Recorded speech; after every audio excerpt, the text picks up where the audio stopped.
Let's examine the above position from White's point of view.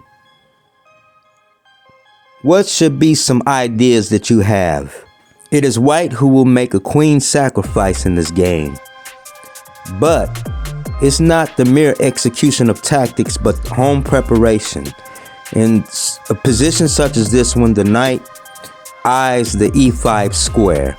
The pawn on c4 threatens the pawn on d5, and the queen also is open on the d1 to a4 diagonal. And bishop d3 captures pawn on h7 check with the idea of placing the knight on g5 for the follow-up attack on the king side. Probably won't work because the queen on e7 covers the g5 square. So White's plan should be queen side play and king side castling. What are some of the most brutal queen sacrifices that you have witnessed on the competitive level?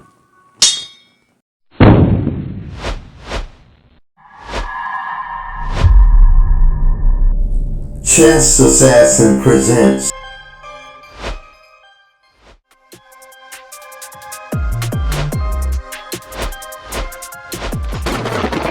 The Queen of Terror. And Black's knight on d7 prevents our knight from going to e5. So therefore, bishop to f5 would be the move to make here. This puts pressure on the c5 square, the pawn on c5 as well. Rook f to c8, and now bishop captures knight on d7. And after the queen recaptures, then the plan is to advance the pawn to a6. By forcing the bishop to c6, the pawn on c5 is attacked twice. Therefore, we capitalize on the pawn that we're attacking twice. And White goes up a pawn. So the idea here is to trade a pair of rooks, and after the trade, knight to e5 attacks the bishop and the queen, and the bishop is hit twice as well.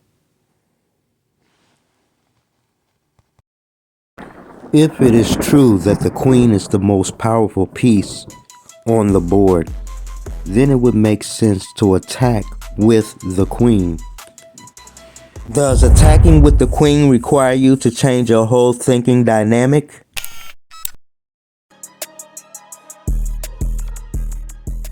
Okay, this is just a review.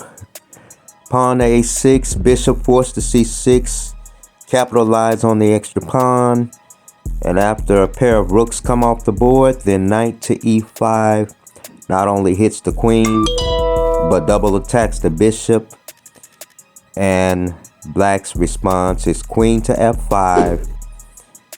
Of course, the bishop on c6 cannot be captured. The knight is under attack by the queen, so the only move in this position is pawn from f2 to f4. This is the saving move for White. The queen on f5 covers the b1 square, and so does the rook. If the bishop is captured, then rook to b1 check, followed by rook takes rook, queen recaptures, delivering checkmate. So you have to be careful and pay attention to where the pieces are placed on the board. So in this position, pawn from f2 to f4 is the saving move. And for some reason, Black played the rook to b6. Now after rook to b6, then the queen sacrifice is made. Do you see why? Queen captures rook on b6. Pawn captures queen, which allows white to continue. Now this has to be played correctly. You cannot play one move correct and then play the wrong move afterwards. After capturing the rook, the only move to win the game for white is knight captures bishop on c6. That way the pawn on the a file can march forward. For instance, knight captures bishop on c6, and after queen to e4, threatening the pawn on e3. This is not a problem for white. The only move in this position is pawn to a7. Notice the weakness of black's back rank. So pawn to a7, queen takes pawn on e3 check, king just simply steps over to h1. Queen capturing the pawn on c3 is not a threat because pawn from a7 to a8 is check and also checkmate.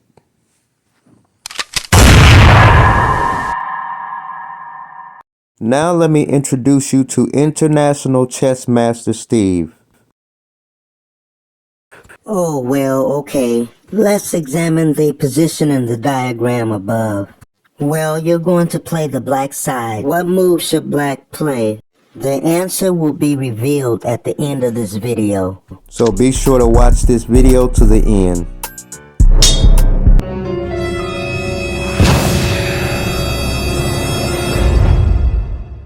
Even from the starting position, the queen's X-ray is 5 lines. This is the queen's X-ray from D1.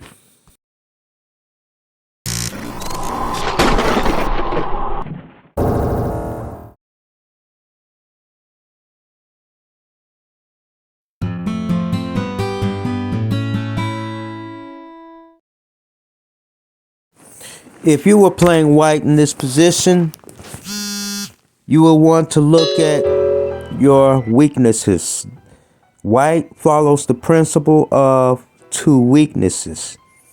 Now, of course, the pawn on b7 is a tactical target, so your plan includes marching the a pawn up the a file, because the b7 pawn sheltering the king is a tactical target. But on the way to following up with this plan is to attack the knight that is on b5. So when you follow a plan, look for things along the way. So attacking the knight, and the queen also X-rays the king on b8. The knight on e5 in the midst of the queen's X-ray. That is the main part of the plan for white. So we're looking at these weaknesses. Pawn on b7. Now attacking the knight. So you don't just check just because it's available. You look to create another weakness. This move is essential. You must make this move in order to create the second weakness, and you will see why. So pawn to a4. Black's reply is attacking the knight, but knight to d7 is checked. This forces the king over. And because white followed the principle of 2 weaknesses, creating a second weakness for black, king steps over, and now the in-between move here is not capturing the knight on b5. That is not the move, but rather knight to b6 check. And black has no other choice other than to answer the check. Pawn takes knight And now pawn on a4 captures the knight, and this is checkmate. Oh, one moment, please. Take the moves back and let him see the beautiful queen's sacrifice. So let's take the moves back. Okay, after pawn to a4, black's reply, and now knight d7 check forces the king over. White does have the beautiful queen move, queen to b8 sacrificing the queen. Black has no other choice other than to answer the check. And now the wrong move would be to capture the knight. You don't capture the knight, but rather knight to b6 is check. This forces black to answer the check. And only after pawn captures knight on b6 does white recapture on b5. And this is checkmate. Combined tactical themes. When looking for tactics, think in doubles. Let me explain to you what I mean. If you see one tactical shot, then look for another one to go with it. Then choose which one to play first.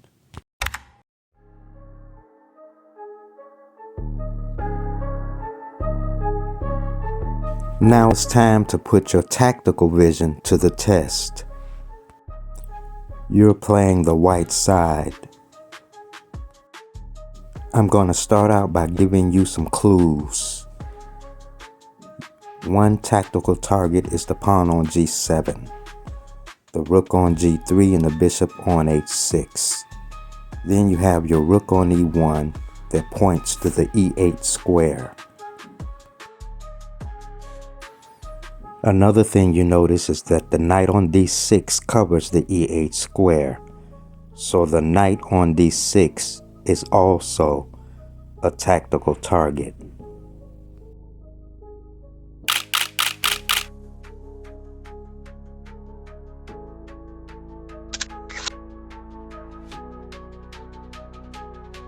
Which target are you going to shoot for first? Here's a hint. Clearance, sacrifice.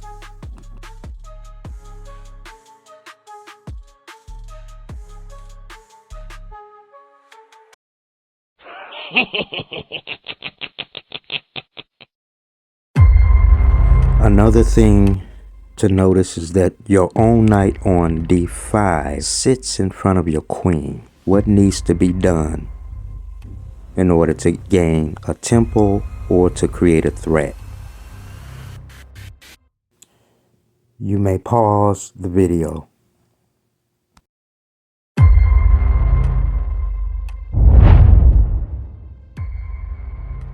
Knight b4. This combination begins with a minor piece sacrifice.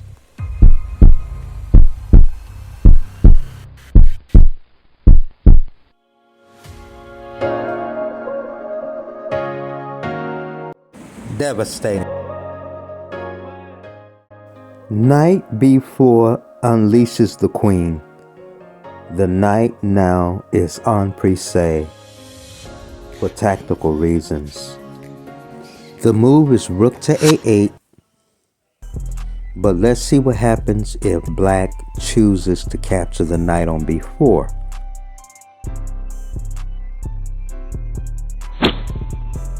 The tactic is to remove the defender of the e8 square, which is to capture the knight. Beautiful queen sacrifice. Always look for the most forcing move. And after he blocks the check, rook captures on g7 check, forcing the king over.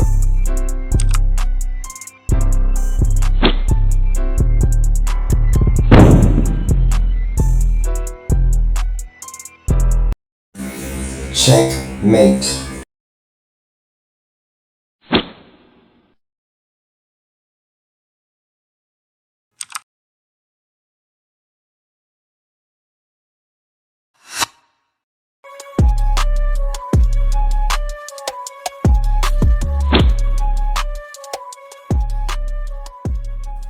When doing calculations, make sure you look at other possibilities, other ways in which the opponent can put up resistance. Here, black will try placing the bishop on e7. How many options does white have here? What about queen to d5?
One last possibility we're going to look at is placing the queen on d7.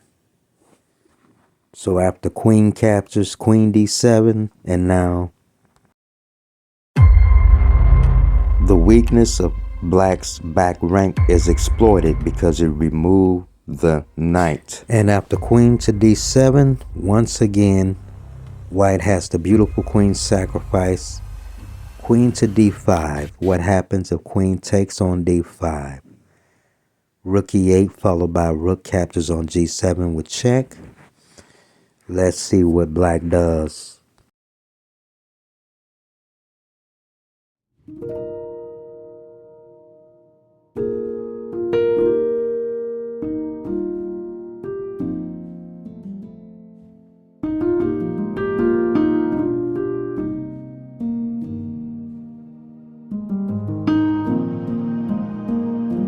Here, black tries moving the king over to f8.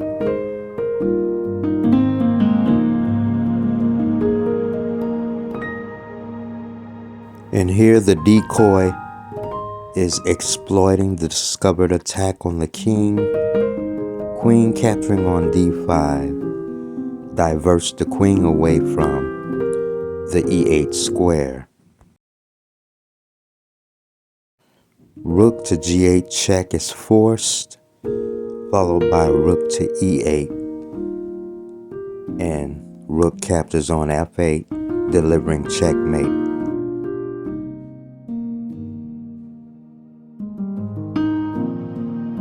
And now for the final example. Thank you for sticking around. Now here's the final position. In this position, you're playing the black pieces, and it is black to move.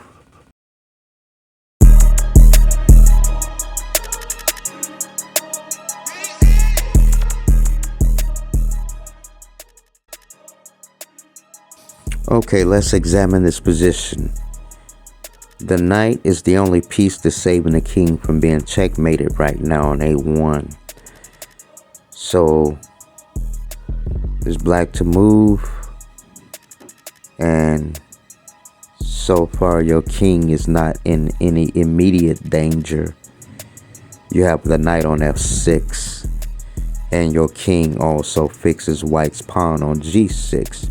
The king on b1 needs 2 spaces to step out off the back rank.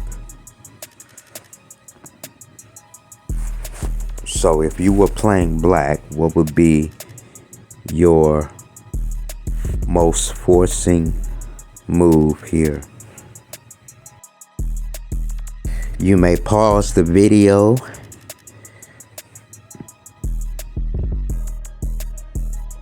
The answer is the beautiful queen to d4, sacrificing the queen. Now, of course, you cannot capture the queen. Knight takes d4 leads to rook a1 checkmate. So you'll have to find, so white will have to find another move. So queen to d4 is the move to make.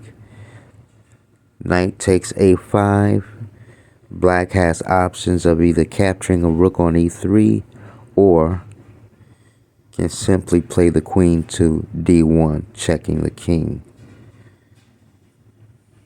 Queen d1, king a2, rook captures, followed by king b3 and queen to a1. Okay, that is all I have. Thank you for watching. Please don't forget to like, comment, share, and subscribe. And stay tuned for my next video.